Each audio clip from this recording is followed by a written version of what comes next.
Here on TechLore, we're used to discussing advanced privacy tools, open source password manager, custom ROMs, Linux distros, and other things I'd consider pretty advanced to the not so technical crowd. Today's review is special as it's a service that can be used by advanced individuals, but is especially a product for noobs.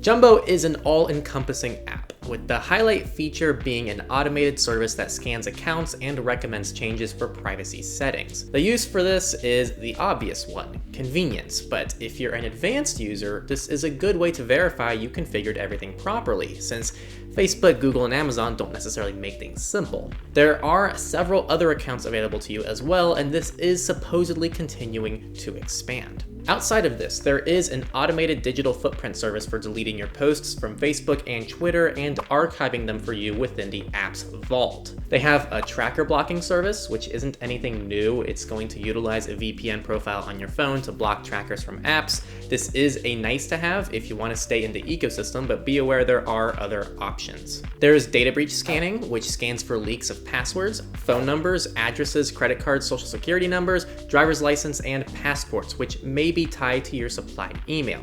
Now, this only uses the email as a data point to find everything else, so this doesn't fully replace some other tools on the internet, and if you use multiple emails to compartmentalize personal accounts, you might not get a full scan here since they're only using a single email as a data point. However, I did notice that Jumbo seems to auto-scan emails you input for your accounts, like Twitter or Google. So if you have multiple emails through those providers, it auto-scans those as well. So that's kind of a workaround to get multiple emails.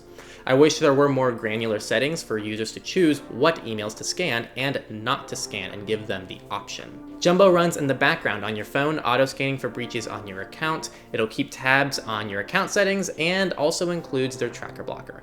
It's well built and it's clear this isn't anywhere near the end. Many of these tools can continue to be branched out, so the future is exciting.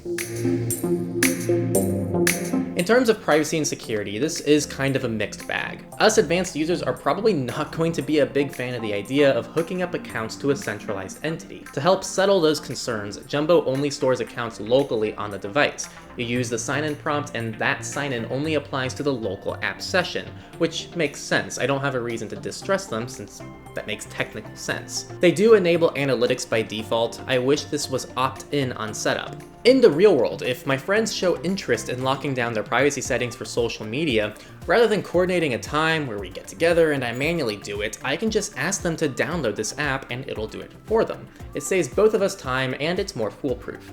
Constant scanning of breaches with real-time notifications is also possibly a nice thing to have, though it's definitely, again, not exclusive to Jumbo. So the real question is, does this tool improve the privacy and security of the user despite some of its possible concerns? And for a lot of people, I'd say yes. Jumbo likely very much will help most users' privacy and security based on the fact that if everyone used it, there would be A, better privacy settings implemented, B, better security settings implemented, C, more users who are gaining knowledge and information about privacy, and especially D, all of it done conveniently. To put the account settings functionality to the test, I connected my business Google, Twitter, and Amazon account that I did my typical privacy and security setting implementations with, like I always do, and nothing. It offered the ability to clear my Google search history, but that's already disabled in the My Activity page, so I'm assuming it's not actually clearing anything here. To do a better test, I used a brand new default Twitter account with default settings, which is likely a more prevalent scenario. And here, Jumbo actually recommended some great settings to disable, including tracking within the Twitter clients and public phone number discoverability. You just say yes, disable the setting, and it does it for you. For 2FA, Jumbo does have its own 2FA section within the app, which I'm mixed on. I'm a very big advocate for being able to export your own keys in the event you need to switch to another app or phone without manually re-enabling 2FA on the account.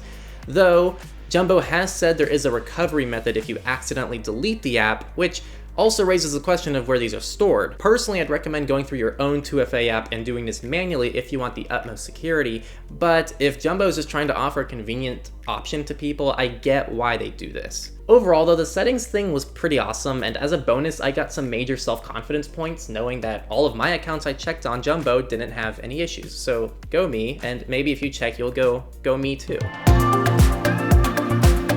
The last thing I wanted to cover was the general usability of the service. First, no actual iPad support. Big boo! My rule of thumb is don't be behind Google on iPad support, and Jumbo did that, so not good for iPad users. On a similar note, a pet peeve of mine. Not sure if this is for every update, but no changelogs? This is a changelog, not a support page. Moving to the app itself, it'll ask for an email on signup, though I'll tell you, you can use any domain with any email and it accepts it. In terms of payment, it's a pay what you want model. The free version has the account protection functionality for most services, and everything else will require you to pay. Though, in my opinion, the accounts are the secret sauce, and they're free, so this makes me happy, and I wish more services adopted a pay-what-you-want model.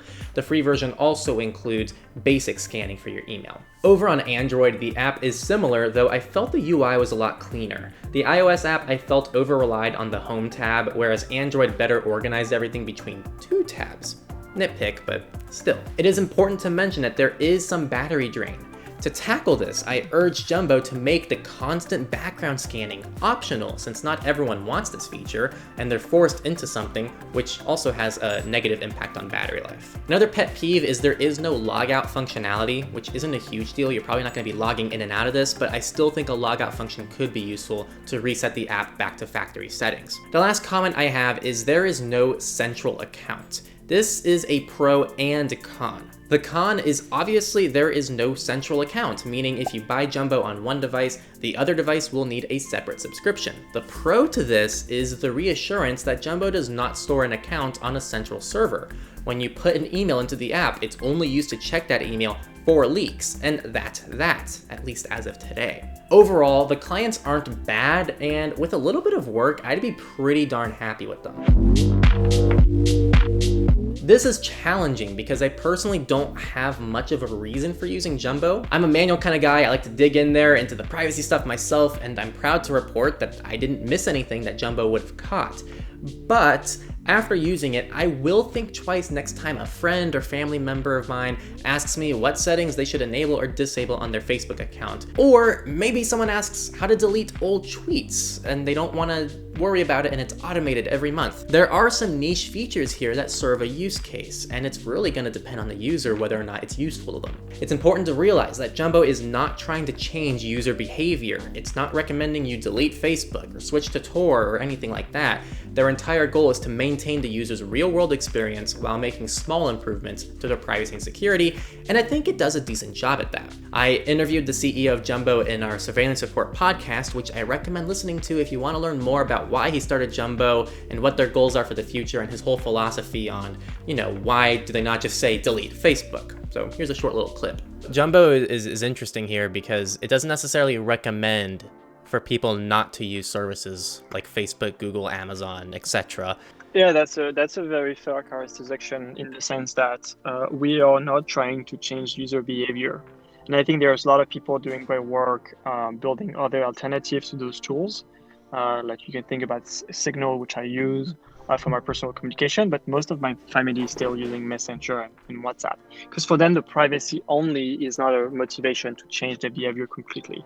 So I think there's friction. There's friction when you encourage people to use another tool, or even like asking people not to pay with a credit card online, things like this. So is it useful for us privacy advocates? Maybe not so much outside of double checking that you configured things properly, but for your friends and family who are adamant on using services and neither you or they have the time or energy to make improvements, Jumbo may not be a bad recommendation.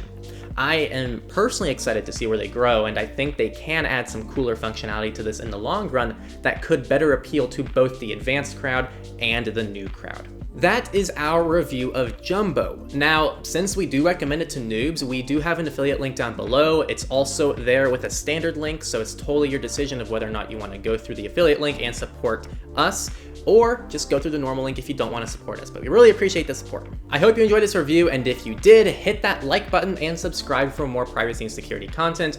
We do everything we can to teach people how to take control of their data. Major thanks to our patrons and YouTube privacy supporters for supporting our work and helping us do this for a living. Thanks for watching, and have a great rest of your day.